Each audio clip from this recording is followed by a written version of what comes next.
নববর্ষের অনেক অনেক শুভেচ্ছা ভালোবাসা দিয়ে আজকের ভিডিওটা শুরু করছি। মিষ্টি দিয়ে শুরু করলাম, কারণ সম্পর্কগুলো যেন আমাদের মিষ্টি মধুর হয়ে থাকে।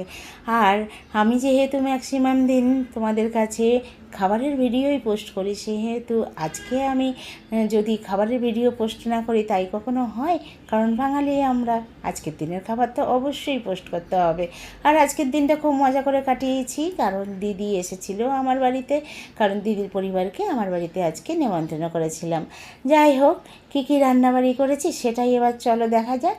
করে নিয়েছিলাম ব্রেকফাস্টে লুচি, আলুর দম, ছোলার ডাল, আর দুপুরের আয়োজনে করে নিয়েছিলাম আজকে শুক্তো, বেগুন ভাজা, মাছের মাথা দিয়ে ডাল, ঝিঙে পোস্ত, আর একটা জিনিস, স্পেশাল জিনিস হলো ইলিশ মাছের ভাপা, আর সঙ্গে অবশ্যই গরম গরম একদম ভাত।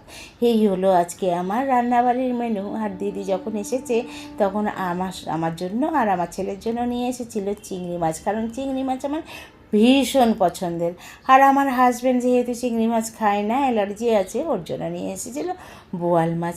তো কেমন লাগলো আজকে আমার মেনুগুলো? আর আজকের দিনটা তোমরা যেন খুব ভালো করে কাটাও।